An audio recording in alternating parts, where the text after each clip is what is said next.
അലി ഇബ്നു ഹുസൈൻ റളിയല്ലാഹു അൻഹുവിനെ കുറിച്ച് വലിയ പരാതി.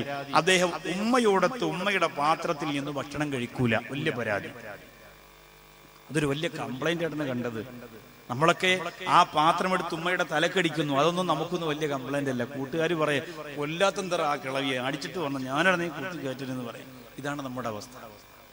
പക്ഷേ അന്ന് അങ്ങനെയാണ്. നമ്മൾ ആരെങ്കിലും ഉമ്മയുടെ പാത്രത്തിൽ നിന്ന് ഉമ്മ കഴിക്കുന്നതോടൊപ്പം തന്നെ ഉമ്മയുടെ പാത്രത്തിൽ നിന്ന് ഭക്ഷണം കഴിച്ചിട്ടുണ്ടോ? ഈ അടുത്ത സമയത്താണ്. പണ്ട് ചെറുതിലെ മോനെ അമ്പിളിയമ്മാവനെ നോക്കടാന്ന് ഉമ്മ പറയും. നമ്മൾ മുകളിലോട്ട് നോക്കുമ്പോൾ നാക്കുമ്പോൾ തന്നെ ഉമ്മ ഭക്ഷണം തരും. കുറച്ച് ഭക്ഷണം ഉമ്മയും കഴിക്കും.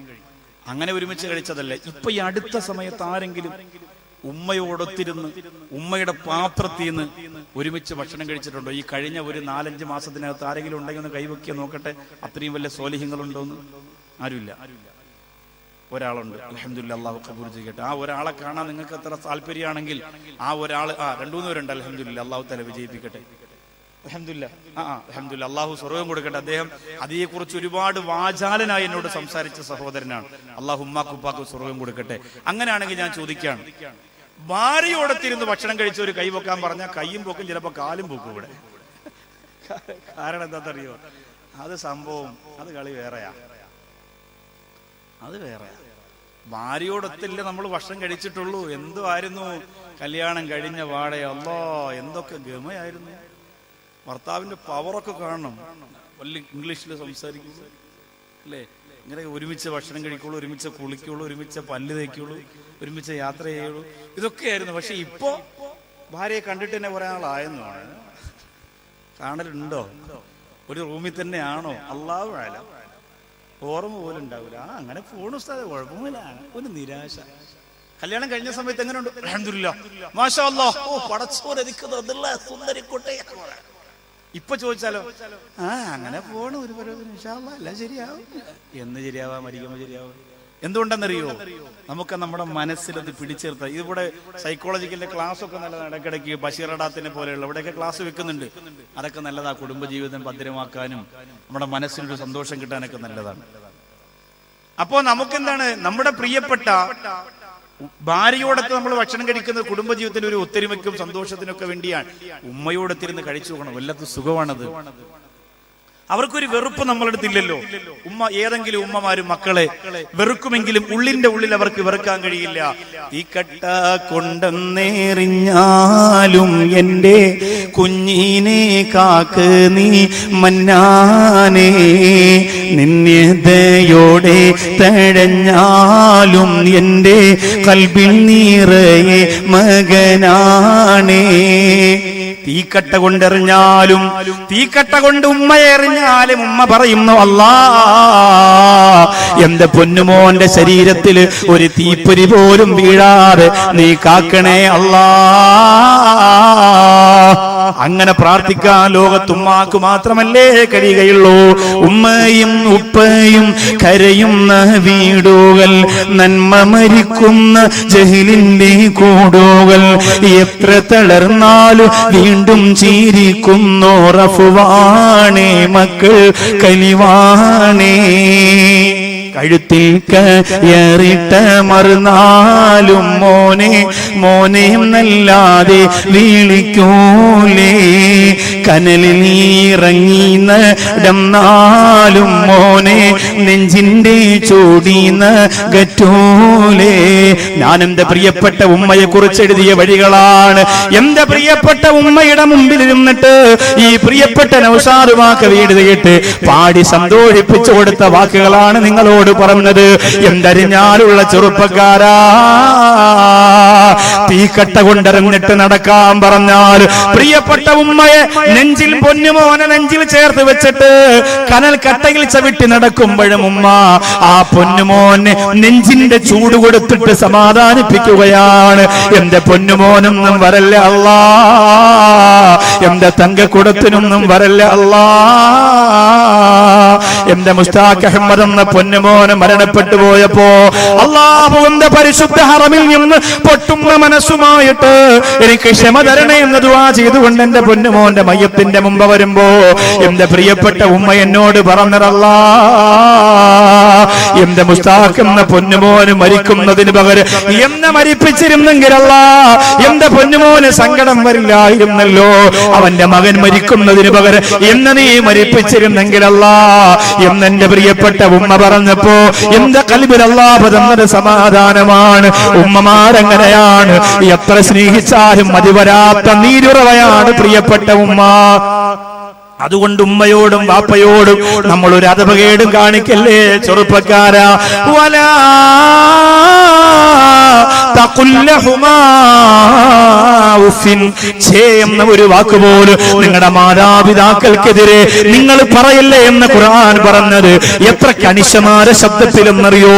നമ്മുടെ സ്വർഗമടഞ്ഞു പോകുന്ന, നമ്മുടെ നന്മകൾ കത്തിക്കരിഞ്ഞു പോകുന്ന, നമ്മുടെ പുണ്യങ്ങളില്ലാതായി പോകുന്ന, നമ്മുടെ എല്ലാ സ്വർഗത്തിന്റെ അന്തരീക്ഷങ്ങളും അല്ലാഹു റബ്ബുൽ ഇസ്സത്ത് മാറ്റിവെക്കുന്ന ഒരു മഹാപാതകമാണത്. അതുകൊണ്ട് അലി ഇബ്നു ഹുസൈൻ റളിയല്ലാഹു അൻഹുവിനോട് ജനങ്ങൾ വന്ന് പരാതി പറയുകയാ, നിങ്ങൾ ഉമ്മയെ സ്നേഹിക്കുന്നയാളാണ്, നിങ്ങൾ വാപ്പയെ സ്നേഹിക്കുന്നയാളാണ്, പക്ഷേ നിങ്ങൾ ഉമ്മയുടെ അടുത്തിരുന്ന് ഉമ്മയോടൊപ്പം ഇരുന്ന് ഭക്ഷണം കഴിക്കുന്നില്ല. അത് എന്തുകൊണ്ടാണെന്ന് ചോദിക്കുമ്പോൾ മഹാനായ അലി ഇബ്നു ഹുസൈൻ റളിയല്ലാഹു അൻഹു പറയുകയാണ്, അഖാഫു അൻ തസ്ബഖ യദയ്യ യദഹാ ഇലാ മാ തസ്ബിഖു ഇലൈഹി ഐനാ. എന്റെ ഉമ്മ എടുക്കാൻ ആഗ്രഹിക്കുന്ന ഒരു ഭക്ഷണം ഉമ്മ എടുക്കുന്നതിന് മുമ്പ് അറിയാതെ ഞാൻ എടുത്തു പോകുമോ എന്ന പേടി കൊണ്ടാ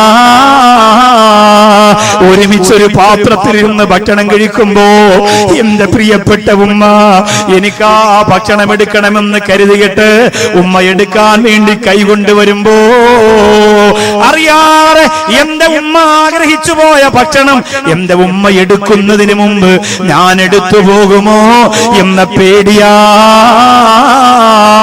അതുകൊണ്ടാണ് ഞാൻ ഉമ്മയോടൊപ്പിരുന്ന് ഭക്ഷണം കഴിക്കാത്തതെന്ന് മഹാനായ അലി ഇബ്നു ഹുസൈൻ റളിയല്ലാഹു അൻഹു പറയുകയാണ്. എന്റെ കാഞ്ഞങ്ങാട് വന്നിരിക്കുന്നവരെ, നിങ്ങൾ ഉമ്മയോടൊപ്പിരുന്ന് ഭക്ഷണം കഴിച്ചില്ലെങ്കിൽ ഉമ്മാക്ക് സങ്കടം വരൂല. നിങ്ങൾ ഉമ്മാന്റെ അടുത്ത് വന്ന് ഉമ്മാക്ക് പൈസ കൊടുത്തില്ലെങ്കിൽ ഉമ്മാക്ക് വിഷമം വരൂല. പിന്നെയോ എപ്പോഴാണ് ഉമ്മാക്ക് സങ്കടം വരുന്നതെന്നറിയോ? മാതാപിതാക്കൾക്ക് വേണ്ടത് പരിഗണനയാണ്. അവർക്ക് വേണ്ടത് പരിഗണനയാണ്, പൈസയില്ല. 17 വർഷം കൊണ്ട് ഗൾഫിൽ ഫാമിലിയായി കഴിയുന്ന സഹോദരൻ, ഞാൻ ആ സഹോദരൻ ചോദിച്ചു, നാട്ടിൽ പോലില്ലേ? ആ സഹോദരൻ പറഞ്ഞു, ഭാര്യയും മക്കളൊക്കെ ഇവിടെ അല്ലേ ഉസ്താദേ, പിന്നെ ഞാൻ നാട്ടിൽ പോകുന്നത് എന്തിനാ? ഞാൻ പറഞ്ഞു, നിങ്ങളുടെ ഉമ്മയോ? ഉമ്മ നാട്ടിലായിരുന്നു, കഴിഞ്ഞ വർഷം മരണപ്പെട്ടു. 16 വർഷം ഉമ്മയെ കാണാതെ ഗൾഫിൽ നിന്നു ആ സഹോദരൻ. 16 വർഷം മരണപ്പെട്ടപ്പോ നാട്ടിൽ വന്നു. 16 വർഷം ഉമ്മയെ കാണാതെ നാട്ടിൽ നിന്നു പ്രിയപ്പെട്ട സഹോദരൻ. 16 വർഷം. മക്കളൊന്ന് ചിന്തിച്ചു നോക്കി. അപ്പൊ ഉമ്മയുടെ മനസ്സിന്റെ അകത്ത് സങ്കടം ഉണ്ടാവില്ല. അവനവിടെ ഭാര്യയുണ്ട്, മക്കളുണ്ട്, അവന് സങ്കടമൊന്നുമില്ല. പക്ഷെ ഉമ്മയുടെ മനസ്സിൽ, എന്റെ മോൻ എന്നെ കാണാൻ വന്നില്ലല്ലോ, ഇത്രയും വർഷമായില്ലേ. അകന്ന് കഴിയുമ്പോൾ ഒരു അകൽച്ച തന്നെയല്ലേ. നമ്മൾ ചിന്തിക്കൂല. ആരെങ്കിലും ചോദിക്കുമ്പോ ഉമ്മ പറയും, അവനവിടെ നല്ല ജോലിയാണ്, വരാനൊന്നും കഴിയൂല, അറബിയായിട്ട് അടുത്ത ബിസിനസ് ഒക്കെയാണ്, അതുകൊണ്ട് അവിടെ നിന്ന് പെട്ടെന്ന് വരില്ല എന്ന് പറഞ്ഞ് ഉമ്മ സമാധാനിക്കുമെങ്കിലും ആ മനസ്സ് ചിലപ്പോൾ നീറുകയായിരിക്കും. നമ്മൾ കൊടുക്കേണ്ടത് എന്താ? ഈ അരിഞ്ഞാല് വന്ന പ്രിയപ്പെട്ടവരോട് പറയുന്നത്, നമ്മൾ കൊടുക്കേണ്ടത് പരിഗണനയാണ്. നമ്മൾ കൊടുക്കേണ്ടത് പരിഗണനയാണ്. ഇപ്പോ അഷ്റഫ് എന്ന് പറയുന്ന ഒരു നല്ല മകൻ മൂസ എന്ന് പറയുന്ന ആ പ്രിയപ്പെട്ട സഹോദരൻ ഉണ്ടായിരുന്നത് കൊണ്ട് ആ ഉപ്പാക്ക് നല്ല പരിഗണന കിട്ടുന്നുണ്ട്. ഈ സമുദായത്തിൽ വാപ്പ മരിച്ചുപോയെങ്കിലും വാപ്പയുടെ പേര് നിലനിർത്തുന്ന പ്രവർത്തനങ്ങൾ ഇവിടെ നടക്കുന്നുണ്ട്. അൽഹംദുലില്ലാഹ് 100 ഹദിയ ഒരുമിച്ച് ചെയ്യുന്ന പരിപാടി എം ബി മൂസ എന്ന് പറയുന്ന സഹോദരൻ തന്റെ 47 വയസ്സിനകത്ത് ചെയ്തിട്ടുണ്ട്. 47 വയസ്സല്ല മരിക്കുമ്പോൾ, 47 വയസ്സിനകത്ത് ചെയ്തു കൂട്ടിയിട്ടുണ്ട്. ഇവിടെ എത്രയോ കാര്യങ്ങൾ. 10-25 വയസ്സൊക്കെ പ്രായമാകുമ്പോൾ എത്രയോ സംഘടനകളുടെ തലപ്പത്താണ്, എത്രയോ സ്ഥാപനങ്ങളുടെ തലപ്പത്താണ്, എത്രയോ കാര്യങ്ങളുടെ മേൽനോട്ടക്കാരനാണ് ആ പ്രിയപ്പെട്ട സഹോദരൻ. ഞാനിവിടെ ആദ്യം വരുന്ന സമയത്ത് എന്നെ മൗവൽ അഷ്റഫ് സാഹിബാണ് എം അഷ്റഫ് സാഹിബിനെ പരിചയപ്പെടുത്തുന്നത്. അന്ന് വണ്ടിക്കകത്തിരുന്ന് സംസാരിക്കുമ്പോൾ, അഷ്റഫ് സാഹിബ് ഇവിടെ ഇല്ല, അബുദാബിയിലാണ്. അദ്ദേഹം എന്നോട് പറഞ്ഞിട്ടുണ്ട്, ഇദ്ദേഹത്തിന്റെ ഉപ്പയെ കുറിച്ച് ഒരുപാട് പറഞ്ഞിട്ടുണ്ട്. ഉപ്പയെ കുറിച്ച്, ഉപ്പയുടെ ജീവിതകാലം കാര്യങ്ങളെ സംബന്ധിച്ചും അന്നുണ്ടായിരുന്ന അവസ്ഥകളെ കുറിച്ചൊക്കെ ഒരുപാട് നാട്ടുകാർക്ക് അറിയുന്ന പല ചരിത്രങ്ങളും ഇവിടെ സുവനീറൊക്കെ അവരിറക്കി അതിനകത്തൊക്കെ ധാരാളം പറയുന്നുണ്ട്.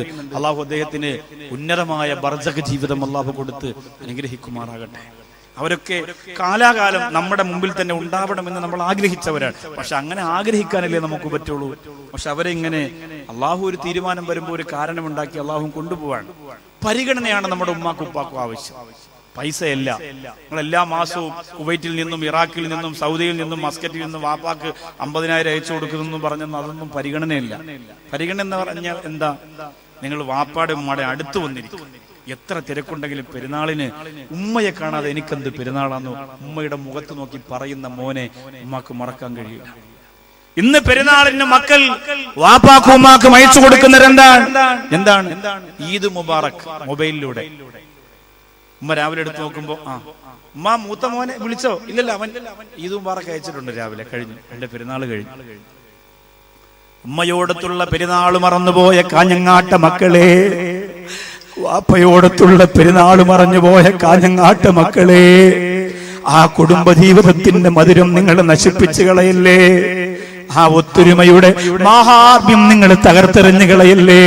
അല്ലാഹുവേ, ഞങ്ങളുടെ കുടുംബത്തിൽ നിന്റെ ബറക്കത്തും അഭിവൃദ്ധിയും ഐശ്വര്യവും തരണേ അല്ലാ. പരിഗണനയാണ് അവർക്ക് ആവശ്യം. നിങ്ങളൊരു വീട് വെക്കാൻ പോകുന്നു, കാസർഗോഡ് ജില്ലയിൽ ഒരു 10 സെന്റ് വസ്തു നിങ്ങൾ വാങ്ങി. ആദ്യം നിങ്ങൾ പറയേണ്ടത് ആരോടാണ്? വേദനയോടെ നിങ്ങളെ പ്രസവിച്ച ഉമ്മയുടെ അടുത്ത് പോയിട്ട് പറയണം, ഉമ്മ ഞങ്ങൾ വീട് വെക്കാൻ പോകുന്നു, ഉമ്മ ഒരു ചെറിയ വസ്തു വാങ്ങി, ഉമ്മ നിങ്ങൾ ദ്വാരക്കണമെന്ന് ഉമ്മയോട് പറഞ്ഞത് കൊണ്ട് എന്റെ ചെറുപ്പക്കാരാ, ഒരു നഷ്ടവും നിനക്ക് വരാൻ പോകുന്നില്ല. വാപ്പയോട് പറയണം, വീട് വെക്കാൻ പോകുന്നു, വീടിന് കുറ്റിയടിക്കാൻ തങ്ങൾ വരുന്നു, വാപ്പ കൂടി വരണം, ഉമ്മ കൂടി വരണം. എന്റെ വീട് താമസമാകാൻ പോകുന്നു, എന്റെ വീടിന്റെ ചാവി ഉമ്മ എന്റെ ഭാര്യയുടെ കയ്യിൽ കൊടുക്കണം, ഉമ്മ ആ വീടിന്റെ താമസത്തിന്. ഇതൊക്കെ നമ്മൾ പറയണ്ടേ? ഭാര്യ ഉമ്മയെയും ചേർത്ത് കൊണ്ടുപോകണം. ചില ഉമ്മമാര് വലിയ പ്രശ്നമാണ്, പറയാതിരിക്കാൻ പറ്റൂല, വലിയ പ്രശ്നമാണ് ചില ഉമ്മമാര്. അതുകൊണ്ടാണ് ഈ മരുമക്കൾ പറയുന്നത്, ഭർത്താവ് പറയും എവിടെ പോവാ നിങ്ങള്? അപ്പൊ ഭർത്താവ് പറഞ്ഞ ഉമ്മയോട് പോയി പറയട്ടെ, ഞങ്ങൾ വസ്തു വാങ്ങാൻ പോണ കാര്യം ഉമ്മയോട് പറയട്ടെ. അപ്പൊ ഭാര്യ പറയും, നിങ്ങൾക്ക് വേറെ ജോലിയുണ്ട് മനുഷ്യ, എല്ലാം ഉമ്മാരെടുത്ത് പോയി പറഞ്ഞ വസ്തു വാങ്ങാൻ പറ്റൂ? ഉമ്മ നാട് മൊത്തം പോയി പറയൂലേ? ആകെ ഫിത്തിന ഉണ്ടാവൂലേ? ആ വസ്തു വേറെ കച്ചവടക്കാർ കൊണ്ടുപോകൂലേ? എന്തൊരു വന്നാലും എന്ന് പറഞ്ഞ് ഭാര്യ പറയുന്നതോടുകൂടി അവൻ സ്റ്റോപ്പ് ചെയ്യും. എന്നാ ഇവൻ പറയണ്ടേ, ഞാൻ ഉമ്മയോട് പറയാൻ പോവല്ലേ, ഇനിയിപ്പോ നീ പറഞ്ഞോളൂ, ഞാൻ പറയണ്ടേ, പോട്ടെ എന്ന് പറഞ്ഞിട്ട് അവൾ അറിയാതെ ഉമ്മ അടുത്ത് പോയി പറയണം. അങ്ങനെയൊക്കെ മക്കൾ നമ്മുടെ അടുത്ത് തന്നെ വേണം. അവർ പണം ചെലവഴിക്കുന്നൊരു ഇഷ്ടമില്ല, അവർ യാത്ര പോകുന്നൊരു ഇഷ്ടമില്ല, അതൊക്കെ നമുക്ക് തോന്നും. പക്ഷേ ആ സമയത്ത് നമ്മൾ ചിന്തിക്കണം, നമ്മുടെ പ്രിയപ്പെട്ട ഉമ്മയെ കുറിച്ച് നമ്മൾ ആലോചിക്കണം. ചില ഉമ്മമാരെങ്ങനെയാണ്, വലിയ പ്രശ്നമാണ്. മക്കളും മോനും മരുമോളും എവിടെ പോയാലും ഉമ്മയും കൂടി ചുരിദാറും എടുത്ത് കയറ്റി കൊണ്ടിറങ്ങി ചെല്ലും കൂടെ, ഞാനും വരണം മാന. അപ്പോ മക്കള് പറയും, ഉമ്മ ഈ വയസ്സുകാലത്ത് ഞങ്ങൾ പോണത് വീഗാലാൻഡില, ഉമ്മ അതിന്റെ മോളിൽ കയറി മറിഞ്ഞുവിടും, ഉമ്മയുടെ കാറ്റ് പോകും. മരുമോളി ചിലപ്പോൾ പറയും, കൊണ്ടുപോകാം, മരിക്കണമെങ്കിൽ മരിക്കട്ടെ, കയറ്റി വിടാം നമുക്കെന്ന് പറയാം. ചില മരുമോൾ അങ്ങനെയും പറയും. ഇതെങ്ങനെ? കാരണം എന്താണെന്നറിയോ? ആ സമയമാകുമ്പോഴാണ് നമുക്ക് അതിന്റെ വിപ്രാളം അറിയുക. എന്നാൽ യവൻ എന്ത് ചെയ്യണം? നിങ്ങൾ യാത്ര വയ്ക്കോ, വല്ലപ്പോഴും ഉമ്മയോട് പറയണം, ഉമ്മ ഇന്ന് നമുക്ക് ഡിന്നർ പുറത്തുനിന്ന് കഴിക്കാം. ഉമ്മ പറയും, ശരി മക്കളെ. ഉമ്മ പെട്ടെന്ന് ഒരുങ്ങി തയ്യാറായി വരും. വലിയ വണ്ടിക്കകത്ത് ഭാര്യയും മക്കളും ഉമ്മായും ഉപ്പായും ഉപ്പുപ്പായും എല്ലാവരും കയറട്ടെ, കൊണ്ടുപോയി നല്ല അടിപൊളി ഹോട്ടലിൽ, തട്ടുകട കൊണ്ടുപോകരുത്, കുടുംബകലം വീണ്ടും കൂടെ ഉള്ളൂ, നല്ല അടിപൊളി ഹോട്ടലിൽ കൊണ്ടുപോയി നല്ല സുഭിക്ഷമായ ഭക്ഷണം. ഉമ്മയോട് പറയണം, ഉമ്മക്ക് എന്താ വേണ്ടത്? മട്ടൻ ലിവർ വേണോ, മട്ടന്റെ കാല് വേണോ, തല വേണോ, എന്താ ഉമ്മക്ക് കഴിക്കാൻ ഇഷ്ടം? ഏറ്റവും കൂടുതൽ ഇഷ്ടമുള്ള പറയുമ്മ, എന്റെ അടുത്ത് പറയുമ്മ, ഞാൻ വാങ്ങിത്തരാം, ഞാൻ ഉമ്മയുടെ പൊന്നുമോനല്ലേ എന്നൊരു വാക്ക് നിങ്ങൾ പറഞ്ഞ് ആ ഉമ്മ ഭക്ഷണം കഴിക്കാതെ ഒരുപക്ഷെ അവിടെ ഇരുന്ന് കരയും. അന്ന് വരെ നിങ്ങളോട് കാണിച്ച എല്ലാ വെറുപ്പും ഉമ്മ അവസാനിപ്പിക്കും. ഉമ്മയുടെ കണ്ണ് നിറയും. ഒരു പ്രാവശ്യം അങ്ങനെ ചെയ്തു നോക്കും. ഉമ്മ എന്തോ വിചാരിക്കട്ടെ, ഒരു പ്രാവശ്യം മരുമക്കളായ നിങ്ങൾ ഭർത്താവിനെ നിർബന്ധിച്ചിട്ടൊന്ന് പറഞ്ഞു നോക്ക്, നമുക്ക് ഇപ്രാവശ്യം പോകുമ്പോൾ നിങ്ങളുടെ ഉമ്മയെ കൂടെ കൊണ്ടുപോകാം, നീ ഒന്ന് പറഞ്ഞു നോക്ക്. ചിലപ്പോൾ ഭർത്താവ് അപ്പോൾ തന്നെ നെഞ്ചുവനെ ഒന്ന് മരിക്കുകയും ചെയ്യും. എന്റെ ഉമ്മയെ കൊണ്ടുവന്നു, ഇടി നിനക്ക് എന്തെങ്കിലും അസുഖമുണ്ടോ? ഇല്ലല്ല, കമ്മ കൊണ്ടുപോവാ. അള്ളാഹു എന്റെ ഭാര്യക്ക് ശൈത്താൻ കുടിയെന്ന് തോന്നുന്നു റബ്ബേ, അവൾ എന്തൊക്കെ വിച്ചുമ്പോഴും പറയാം, ജീവിതത്തിൽ എൻ്റെ ഉമ്മയുടെ മുഖത്ത് വെക്കാത്ത ഭാര്യ ടൂറിന് പോകുമ്പോ കൊണ്ടുപോവാന്ന് പറയാം. അങ്ങനെ പറയണം നിങ്ങൾ. നമ്മൾ ഉമ്മയാവൂലേ, നമ്മൾ ഉമ്മുമ്മയാവൂലേ? നമ്മൾ പറയണം, തീർച്ചയായിട്ടും പറയണം. നിങ്ങൾ നല്ല സ്ത്രീകളല്ലേ, അള്ളാനെ ഭയന്ന് ജീവിക്കുന്നവരല്ലേ. ഭർത്താവിന്റെ ഉമ്മ, നിങ്ങളുടെ ഉമ്മ, നമ്മുടെ വാപ്പ, എല്ലാവരും ഒരുമിച്ചാവട്ടെ. സന്തോഷമുള്ള യാത്ര. അൽഹംദുലില്ലാഹ്. പടച്ചവനെ, അങ്ങനെ ഒരു കുടുംബ ജീവിതം നീ ഞങ്ങൾക്ക് തരണേ അല്ലാഹ്.